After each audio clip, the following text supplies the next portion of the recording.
What's up, everybody? It's your girl Sakina, and I'm back with another Insecure review. This is season 4, episode 6, so let's get straight into it. The episode starts off with Issa in the bed. She's thinking back about the situation that she had with Molly the night before. The whole argument is playing back in her head, and you can tell she's just really bothered by the situation. So she gets up and she starts to go through her phone. She's getting voicemails from Koya, Kelly, and Ahmad. They're all trying to check on her. She gets up, goes to the bathroom, and asks Mirror Bitch what to do. And Mirror Bitch is like, don't reach out to Molly because have you noticed you're always reaching out to her? Hold on, my camera crooked, y'all. Okay, so Mirror Bitch is like, don't reach out to her. Have you noticed you're the one who always reaches out first? Like, just chill. In this meantime, focus on yourself. Relax, relate, release. And Issa's like, you know what? You're right. Self-care Sunday. So let's just get it. So she goes and cleans out her refrigerator. She's cleaning her house, trying to get herself in the groove. While Issa was at the house, Nathan calls her to check up on her. And, she tells him, like, I just want you to know that I was not using you. And if you needed the same favor, I would help you out too. I just don't want us to reconnect this way. And he tells her, don't worry about it. It is what it is. So I'm thinking that Nathan and Issa, they're going to work on their relationship, maybe even a friendship, because it seems real friendly right now. So I don't know if they're going to try to go down a relationship route, but I'm sure we're going to see him at some point, as far as the rest of the season. There's also a message that kind of caught my eye because they showed it twice. It was a picture that said, little girl, be fair. Show yourself you care. And I feel like that's a message to all of us, of course. But it also is a message to Issa. Like, get out there and take care of yourself. Self-love. So that's when we see her hit the streets. She's at the grocery store buying wine, and it's this pregnant girl that is asking everybody in line, can they buy her groceries? So everybody is declining her, and Issa already knows, like, you're about to be up next. So she looks up at the little surveillance mirror, and Mirror Bitch is like, don't do it. So Issa turns around and offers, like, you know what, I got it. So when she goes and rings up her stuff, the girl is like, thank you so much for doing this, blah, blah, blah. And her total comes up to like $50-something. And Issa's like, damn, this is some expensive ass good energy. So she goes and swipes her card and it declines. And she tries to do it again, but the cashier is like, look, bitch, it's not gonna work. So the pregnant girl decides to, just go on by her business. It was like, you know what? The message for today is perspective, so thank you. And Issa was like, the baby ain't even here yet, so, she'll be all right. After Issa leaves the grocery store, she's riding around, and she noticed that this black older man had missed the bus. So, of course, she thinking she want to go ahead and help him, and Mirror Bitch is like, and she was like, bitch, I'm doing it. I don't give a fuck. So she asked the man if he needed a ride. And he was like, basically, I don't trust you. I don't know you type shit. But I'm going to get in this car. Just know I'll slap a bitch to defend myself. He was hilarious to me. So he gets his ass in the car. And he doing all this cussing and complaining. Talking about how it's too hot or it's too cold. Yeah, it's too cold in her car. So then she turns up the heat. It's too hot. And he was like, you need to balance this shit out. He doesn't want her to use the GPS because he feels like the government is going to be after him. He's just a whole fucking mess.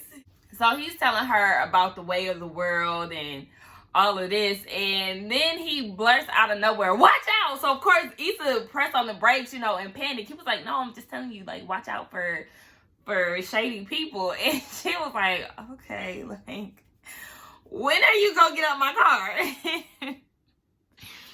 So he's riding around. He was like, you remember Black Planet? And she's like, you on Black Planet? He's talking about, no, the app. I mean, not the app.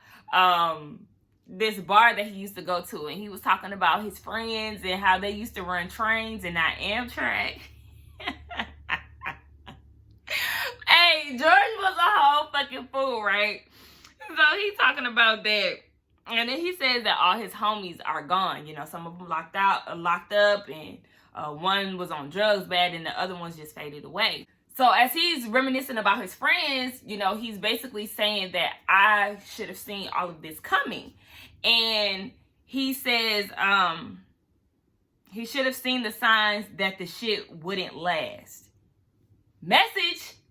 It got Issa thinking. She was just like, okay, you know, it's always these little thinking moments with the characters in this show. So, child, he got to pee, and she goes to the laundromat to let him pee, and she drops him off. Come to find out, he getting dropped off by his son. Dropped off at his son's. So, Issa is actually on her way to a sip and paint, and she finds a seat with a group of girls. It's actually a bachelorette party of 3 girls from DC. One of the girls is Kyla Pratt. Hey, Penny. So she was there, and her 2 friends, Kyla was actually the one who was getting married. So Issa, as a peace offering, decides to offer them some Pinot, you know, because the friend did not bring any liquor. So they're talking and getting to know each other, and they actually end up inviting Issa out to dinner. And Issa looks at Mirror Bitch, because, you know, Mirror Bitch is everywhere, at all places today. So she looked at Mirror Bitch and she's like, go ahead, go. So she goes with them, and they're talking about how Kyla Pratt's character got proposed to, and they start asking Issa about her career. So, you know, she was on some, you know, she doesn't really know what to call it. And she comes up with cultural curator, because, you know, she brings the people together in the community and exposes one another to each other's excellence. So, you know, they hyping her up like, girl, you the plug, blah, blah, blah. Now, it's this one character, damn, I forgot her name. But she's sitting next to Issa, baby. That wig, terrible. All edges was out, and then the hair started all the way back here. Like, no, guy, y'all could have really gave her a little quick wig. How dare y'all? Or maybe that wasn't a part of the budget. I think she dressed herself. Yeah. That piece was already there when she got on set, and it was just like, fuck it. That's the case. So, Bad Wig and Issa decide to go to the bathroom, and they're in the stalls talking, and the girl is like, where the niggas at? You know, so Issa is going off of the type of niggas that you want and where they will be in California. And as she's going on and on, she realizes that the girl is quiet.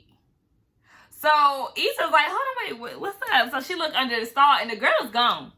So she goes out back to the dining room, and at the table, she notices a piece of paper. You know how bachelorette parties have those, like those dare lists, the bucket list of the bachelorette weekend or whatever.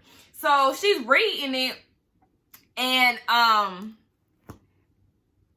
what they accomplished was a dining dash and befriend a stranger. So they did a 2-for-1, and you get extra points if you do a combination. So Issa's like, oh hell no, they just stuck me with the bill. Fuck that. So now we get a scene where Issa is driving off, like speeding through the streets looking for the girls. So she sees them walking, and they cackling about what they just did. So Issa gets out the car, runs up on them, and then takes the painting and busts the girl upside her head. Oh my gosh. Yo, when I tell y'all, this scene had me rolling. I rewinded so many times. That shit was so funny. So then she was like, how many points is that? How many points is that? Where the niggas at? Where the niggas at? Not looking for your crybaby ass. That shit was so funny, y'all. Like, and Kyla was like, oh, the girl's name was Kenzie. So Kyla Pratt was like, what's wrong with you? And Issa was like, everything, bitch.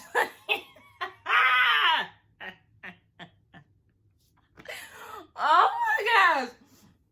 Oh my gosh, y'all. That scene had me rolling, okay?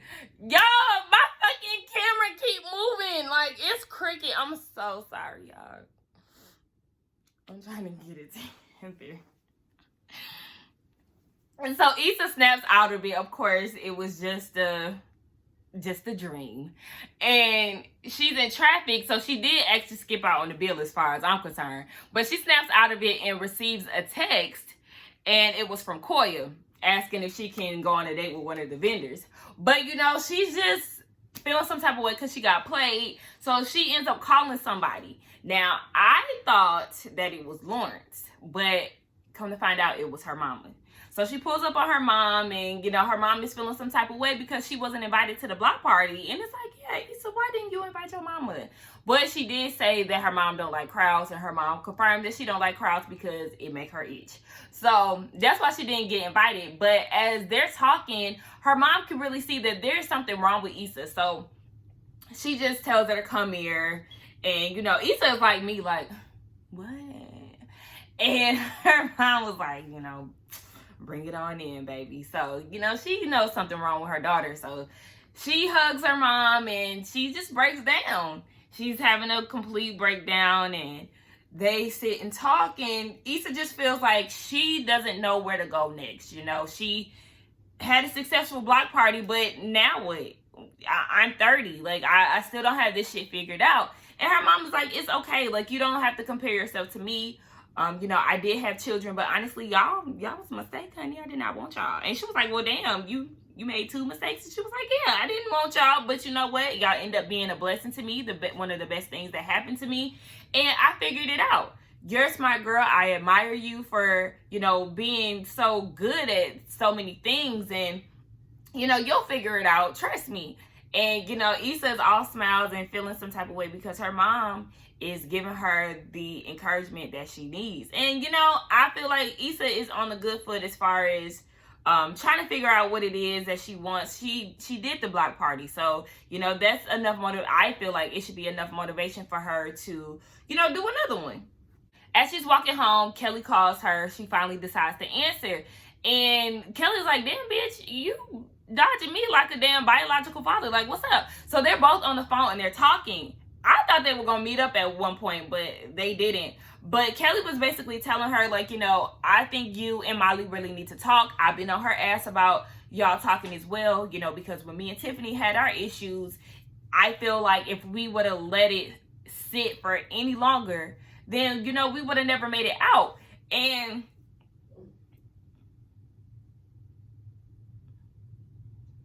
my dog is trying to get in my room, but I'm not letting his ass in. So Issa goes home, and, you know, she just looks around at her house and she's just refreshed. Like, coming home to a clean house, you know, you in your own shit. And, you know, she just unwinds. She get her blunt. She get the smoke in. She's going through her Facebook event page and reading all the comments about what everybody said about the event. So she's writing back and responding to them. And I noticed too that quote appeared again, and you know, she's going through the comments and responding to them. Somebody asks, when can they get something like this again? And she says, coming soon. So with her saying that, to me, it's like, you know, she's taking this cultural curator title seriously, and that's basically like a public commitment to another block party. So she has to hold herself accountable and actually, you know, hold herself up to this standard and actually make it happen. So, you know, she's feeling good. She gets up, she's dancing around the house, and then she decides to go and get some food. One thing I like about this show, you know, I pay attention to a lot of shit when it comes to Insecure because this is one of my favorite shows.